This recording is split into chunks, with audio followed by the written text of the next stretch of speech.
usually when it's recurring, it gets more frightening each time, because your conscious mind is saying you need to fix this problem, and so I'm going to keep coming back and giving you frightening images until you do something about it. So when someone is imposing on your space, it's about boundaries, okay? So in your waking life, it's the boundaries that are the issue.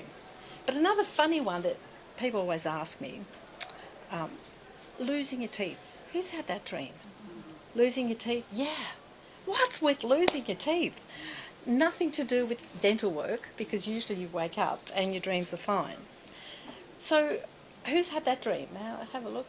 Okay. Uncomfortable, feeling, yeah? So if you again look at your waking life, who is the most likely person in our society not to have teeth? You've got your babies, yeah, and your old people. Okay, what have they got in common? Lack of power, yeah? So when you are feeling powerless, okay, when you're feeling insecure, when you've got to do something new that you haven't done before, when you can't speak out, that is the time when that dream will come to you. And it's just a little reminder to say, you know what, you're not feeling very confident. And so that's a really interesting recurring dream. So come on, I want to hear some of your other dreams. What have you? Tell me your dream. Yes. I've got one where it doesn't. That what we call a paralysing dream, when lack of movement. Yeah. So again, it reflects an anxiety that you have at going on at the time, where you can't fulfil whatever role you are supposed to be doing. So how are you held back in life? So you look at, are you holding yourself back? Those are the questions you need to ask yourself, because really we are our best interpreters of our own dreams. We are also everything in our dream. Did you know that? That everything you see in the dream is you. So if you analyse it from that perspective and you ask each of those elements questions, you will find a little, dig deeper, you'll find an answer as to why you are feeling the way you are. So you would ask your legs, why aren't you moving? Football, why aren't you coming to me? And then you have this imaginary dialogue, and you'll find out what it is that's holding you back. Yeah? Does that make sense? Yeah.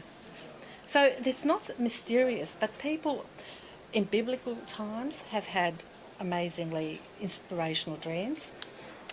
People have precognitive dreams. Are there anyone here who, because you're very spiritual, I'm assuming that you would have dreams of seeing in the future.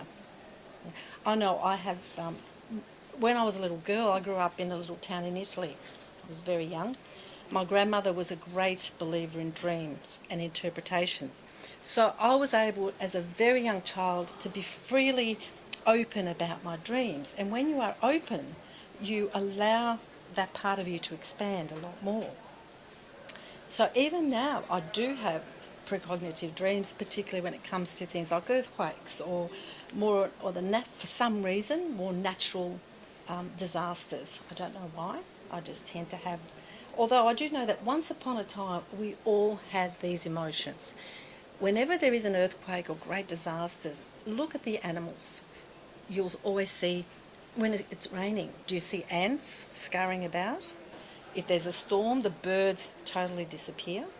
So it is that collective herd mentality, and we used to have that.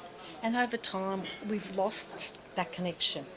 And the more, as I said, with more technology, we are losing that connection with each other, with ourselves, that really deep soul connection. But we've got it, yeah? So it's exciting to see.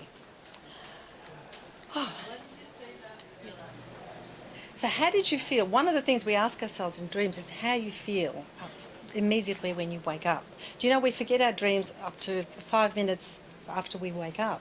We forget our dreams. We usually have, if you have a dream journal, the best way is to record it, because we forget 90% of it. So how did you feel when you woke up from that dream? Were you...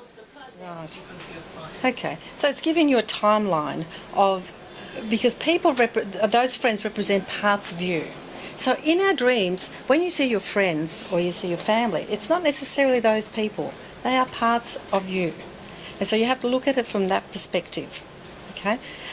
many people get afraid of dreaming of death. That is the most frightening dream, that they've died, their family have died. And I always say to them, death in dreams is not death in real life, unless you have a precognitive dream, which is rare. But usually, a death is an ending. So what comes after an ending? A new beginning. So so the dream is saying to you, okay, it is time to end this phase of your life, even if it's violent. I don't know how many of you dream of driving in a car and you put on the brakes, nothing happens, and you're down a hill. It's an absolutely terrifying dream that you have no control. And sometimes you die in that dream. But it's all about there's new beginnings coming. Do not be afraid of death. Some are visited by their people who have passed on, their relatives. That's also a distressing dream. But it's also a wonderful way to reconnect with someone on the other side. So, there's a very fine, as we know, times are changing. Dreams are a gateway into accessing your intuition, as Belinda was saying before, because we don't do it in our day-to-day life. We meditate. When do we get our best ideas? People who've written the best lyrics, the songs, the classics, the writing, music, it's when you are in a different state. Your brain is not in your everyday state, okay? That's why when you meditate, how many of you do meditation? Yeah, great. You don't have to do just simple meditation. Your brain waves change, okay? And it could make different neurological pathways in your brain, okay? And by doing that, you switch from this very fast-paced monkey brain to another state, and you can access that intuition. You can access so much more than if you don't do that. Yeah, and we can all do that. We can all do it. Rose, Yeah. we just